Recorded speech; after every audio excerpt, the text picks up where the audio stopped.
दोस्तों, आज हम माता रानी के दूसरे स्वरूप की कथा महिमा का श्रवण करेंगे। दोस्तों, माँ दुर्गा की नवशक्ति का दूसरा स्वरूप ब्रह्मचारिणी का है। यहाँ ब्रह्म का अर्थ तपस्या से है। माँ दुर्गा का ये स्वरूप भक्तों और सिद्धों को अनंत फल देने वाला है। इनकी उपासना से तप, त्याग, वैराग्य, सदाचार और संयम की वृद्धि होती है। ब्रह्मचारिणी का अर्थ तप की चारिणी, यानी तप का आचरण करने वाली। देवी का ये रूप पूर्ण ज्योतिर्मय और अत्यंत भव्य है। इस देवी के दाएं हाथ में जप की माला है और बाएं हाथ में ये कमंडल धारण किए हैं।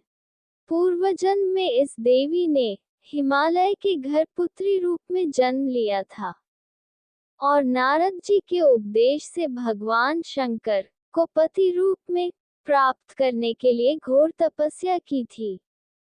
इस कठिन तपस्या के कारण इन्हें तपश्चारिणी अर्थात ब्रह्मचारिणी नाम से अभिहित किया गया।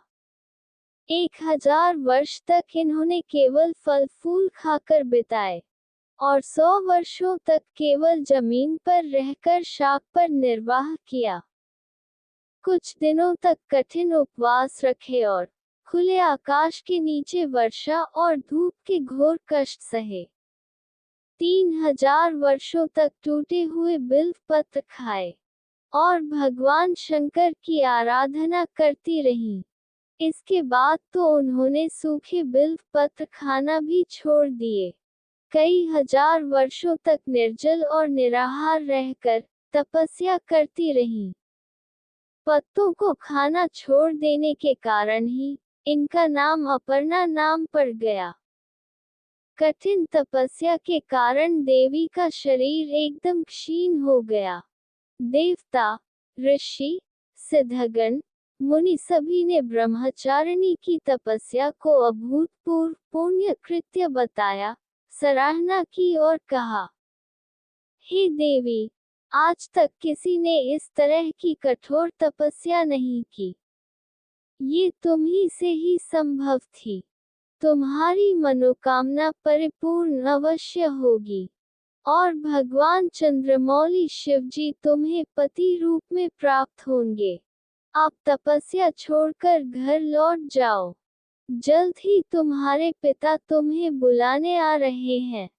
दोस्तों, इस देवी की कथा का सार ये है कि जीवन के कठिन संघर्षों में भी मन विचलित नहीं होना चाहिए।